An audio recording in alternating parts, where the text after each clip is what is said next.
It's like, okay, you want to get your act together. It's like, well, how about if, let's say you're not studying well, and so we do a real analysis of how much you're studying. You say, well, I go to the library 4 hours a day. It's like, yeah, okay. How much time do you actually study in the library?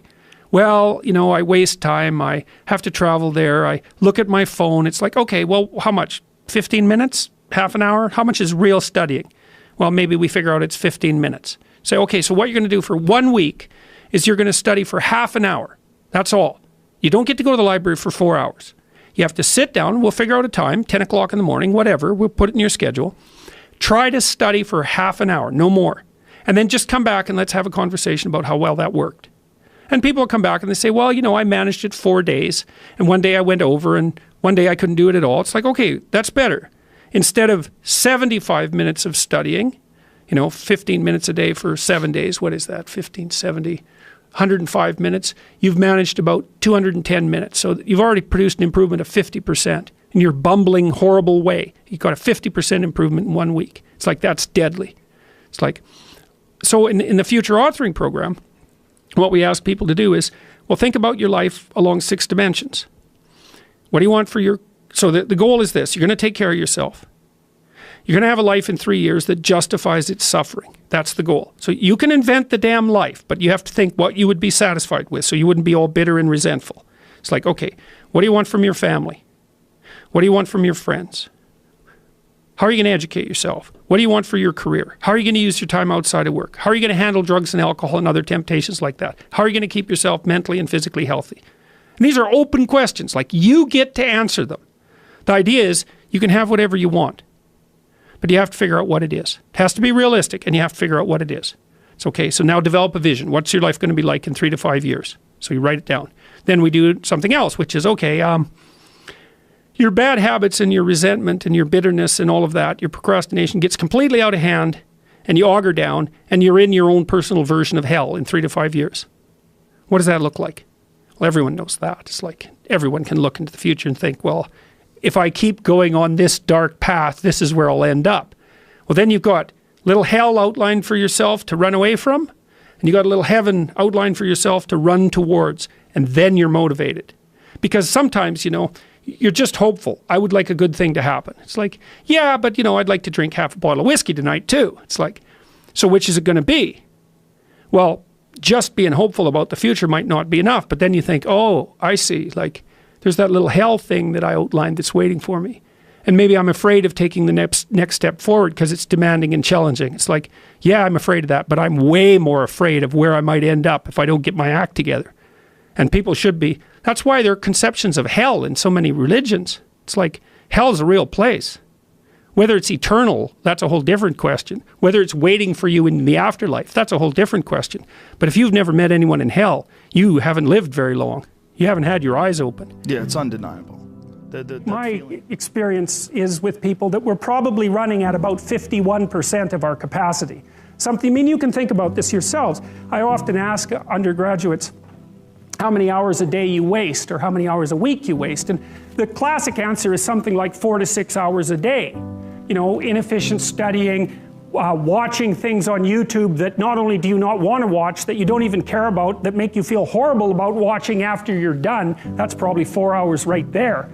You know, you think, well, that's 25 hours a week, it's 100 hours a month, that's 2.5 full work weeks, it's half a year of work weeks per year. And if your time is worth $20 an hour, which is a radical underestimate, it's probably more like 50 if you think about it in terms of deferred wages. If you're wasting 20 hours a week, you're wasting $50,000 a year. And you are doing that right now. And it's because you're young, wasting $50,000 a year is a way bigger catastrophe than it would be for me to waste it, because I'm not going to last nearly as long. And so if your life isn't everything it could be, you could ask yourself, well, what would happen if you just stopped wasting the opportunities that are in front of you? You'd be who knows how much more efficient, 10 times more efficient, 20 times more efficient. That's the Pareto distribution. You have no idea how efficient people get. It's off the charts. Best thing you can do is teach people to write, because there's no difference between that and thinking. And one of the things that just blows me away about universities is that no one ever tells students why they should write something. It's like, well, you have to do this assignment. Well, why are you writing? Well, you need the grade. It's like, no. You need to learn to think. Because thinking makes you act effectively in the world. Thinking makes you win the battles you undertake. And those could be battles for good things. If you can think and speak and write, you are absolutely deadly. Nothing can get in your way. So that's why you learn to write. It's like, and I can't believe that people aren't just told that. It's like, it's the most powerful weapon you can possibly provide someone with. And I mean, I know lots of people who've been staggeringly successful and watched them throughout my life. I mean, those people, you don't want to have an argument with them. They'll just slash you into pieces. And not in a malevolent way. It's like, if you're going to make your point and they're going to make their point, you better have your points organized, because otherwise you are going to look like and be an absolute idiot. You are not going to get anywhere.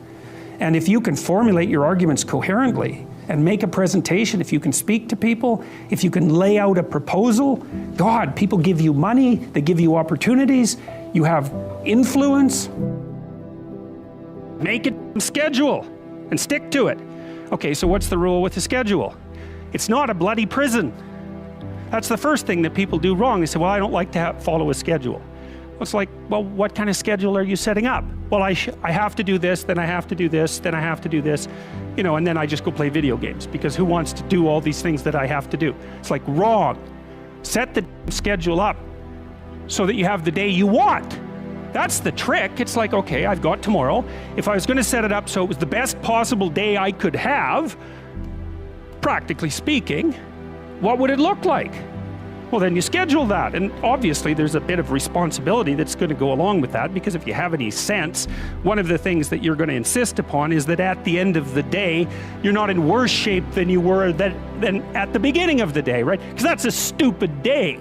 If you have a bunch of those in a row, you just dig, you know, you dig yourself a hole and then you bury yourself in it. It's like, sorry, that's just not a good strategy. It's a bad strategy. So maybe 20% of your day has to be responsibility and obligation, or maybe it's more than that, depending on how far behind you are. But even that, you can ask yourself, okay, well, I've got these responsibilities, I have to schedule the things in. What's the right ratio of responsibility to reward? And you can ask yourself that, just like you'd negotiate with someone who is working for you. It's like, okay, you got to work tomorrow. Okay, so I want you to work tomorrow. And you might say, okay, well, what are you going to do for me that makes it likely that I'll work for you? Well, you could ask yourself that, you know. So maybe you do an hour of responsibility and then you play a video game for 15 minutes. I don't know, whatever turns your crank, man. But, you know, you have to negotiate with yourself and not tyrannize yourself. Like you're negotiating with someone that you care for, that you would like to be productive and have a good life. And that's how you make the schedule. It's like, and then you look at the day and you think, well, if I had that day, that'd be good. Great. You know, and you're useless and horrible, so you'll probably only hit it with about 70% accuracy, but that beats the hell out of 0, right? And if you hit it even with 50% accuracy, another rule is, well, aim for 51% the next week, or 50.5% for God's sake, or because you're going to hit that position where things start to loop back positively and spiral you upward. Well, and if we all got our act together collectively and stopped making things worse, because that's another thing people do all the time, not only do they not do what they should to make things better, they actively attempt to make things worse because they're spiteful or resentful or arrogant or deceitful or homicidal or genocidal, or all of those things all bundled together in an absolutely pathological package. If people stopped really trying just to make things worse, we have no idea how much better they would get just because of that. So there's this weird dynamic that's part of the existential system of ideas between human vulnerability, social judgment, both of which are major causes of suffering, and the failure of individuals to adopt the responsibility that they know they should adopt. It isn't merely that your fate depends on whether or not you get your act together and to what degree you decide that you're going to live out your own genuine being. It isn't only your fate, it's the fate of everyone that you're networked with. And so, you know, you think, well, there's 9 billion, 7 billion people in the world. We're going to peak at about 9 billion, by the way, and then it'll decline rapidly, but 7 billion people in the world, and who are you? You're just one little dust mote among that 7 billion, and so it really doesn't matter what you do or don't do, but that's simply not the case. It's the wrong model, because you're at the center of a network. You're a node in a network. Of course, that's even more true now that we have social media. You'll know 1,000 people, at least over the course of your life, and they'll know 1,000 people each, and that puts you one person away from 1,000,000, and two persons away from 1,000,000,000. And so that's how you're connected, and the things you do, they're like dropping a stone in a pond. The ripples move outward, and they affect things in ways that you can't fully comprehend, and it means that the things that you do and that you don't do are far more important than you think. And so if you act that way, of course, the terror of realizing that is that it actually starts to matter what you do, and you might say, well, that's better than living a meaningless existence. It's better for it to matter. But I mean, if you really asked yourself, would you be so sure if you had the choice? I can live with no responsibility whatsoever. The price I pay is that nothing matters. Or I can reverse it and everything matters. But I have to take the responsibility that's associated with that. It's not so obvious to me that people would take the meaningful path. You know, when you say, well, nihilists suffer dreadfully because there's no meaning in their life and they still suffer. Yeah, but the advantage is they have no responsibility. So that's the payoff, and I actually think that's the motivation. Say, well, I can't help being nihilistic. All my belief systems have collapsed. It's like, yeah, maybe. Maybe you've just allowed them to collapse because it's a hell of a lot easier than acting them out. And the price you pay is some meaningless suffering, but you can always whine about that and people will feel sorry for you, and you have the option of taking the pathway of the martyr, so that's a pretty good deal, all things considered. Especially when the alternative is to bear your burden properly and to live forthrightly in the world. Well, what Solzhenitsyn figured out, and so many people in the 20th century, it's not just him, even though he's the best example, is that if you live a pathological life, you pathologize your society. And if enough people do that, then it's hell. Really, really. And you can read the Gulag Archipelago if you have the fortitude to do that, and you'll see exactly what hell is like. And then you can decide if that's a place you'd like to visit, or even more importantly, if it's a place you'd like to visit and take all your family and friends. Because that's what happened in the 20th century. No one can live without a routine. You just forget that. If you guys don't have a routine, I would recommend, like, you get one going, because you cannot be mentally healthy without a routine. You need to pick a time to get up. Whatever time you want, but pick one and stick to it, because otherwise you dysregulate your circadian rhythms and they regulate your mood. Plan a life you'd like to have, and you do that partly by referring to social norms. That's more or less rescuing your father from the belly of the whale, but the other way you do that is by having a little conversation with yourself about, as if you don't really know who you are, because you know what you're like. You won't do what you're told. You won't do what you tell yourself to do. You must have noticed that. It's like you're a bad employee and a worse boss, and both of those work, you know, for you. You don't know what you want to do, and then when you tell yourself what to do, you don't do it anyways. You should fire yourself and find someone else to be. But you know, my point is that you have to understand that you're not your own servant, so to speak. You're someone that you have to negotiate with, and you're someone that you want to present the opportunity of having a good life to. And that's hard for people because they don't like themselves very much. So, you know, they're always like cracking the whip and then procrastinating, and cracking the whip and then procrastinating, and it's like, God, it's so boring and such a pathetic way of spending your time. I think what you have to do, and this is part of humility, is you have to look around you within your sphere of influence, like the direct sphere of influence, and fix the things that announce themselves as in need of repair. But one of the main reasons that people don't get what they want is because they don't actually figure out what it is. And the probability that you're going to get what would be good for you, let's say, which would even be better than what you want, right? Because, you know, you might be wrong about what you want easily, but maybe you could get what would really be good for you. Well, why don't you? Well, because you don't try. You don't think, okay, here's what I would like if I could have it. And I don't mean in a way that you manipulate the world to force it to deliver you goods for status or something like that. That isn't what I mean. I mean something like, imagine that you were taking care of yourself like you were someone you actually cared for. And then you thought, okay, I'm caring for this person. I would like things to go as well for them as possible. What would their life have to be like in order for that to be the case?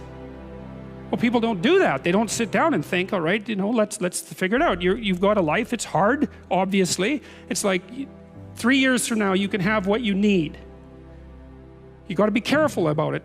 You can't have everything.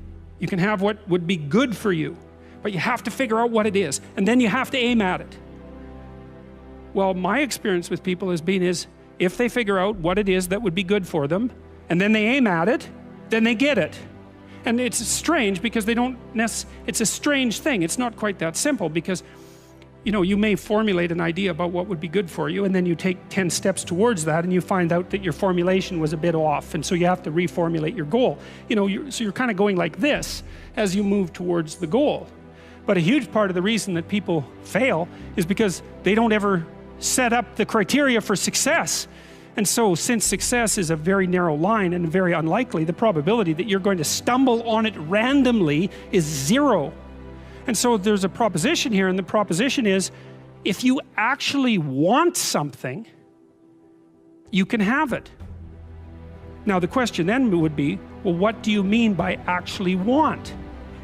And the answer is that you reorient your life in every possible way to make the probability that that will occur as certain as possible. And that's a sacrificial idea, right? It's like, you don't get everything. Obviously. But maybe you can have what you need. And maybe all you have to do to get it is ask. But the asking isn't a whim or today's wish. It's like, you have to be deadly serious about it. You have to think, okay, like, I'm taking stock of myself. And if I was going to live properly in the world, and I was going to set myself up such that being would justify itself in my estimation, and I don't mean as a harsh judge, exactly what is it that I would aim at? Sit on your bed one day and ask yourself, what remarkably stupid things am I doing on a regular basis to absolutely screw up my life? And if you actually ask that question, but you have to want to know the answer, right? Because that's actually what asking the question means. It doesn't mean just mouthing the words. It means you have to decide that you want to know. You'll figure that's out so fast it'll make your hair curl.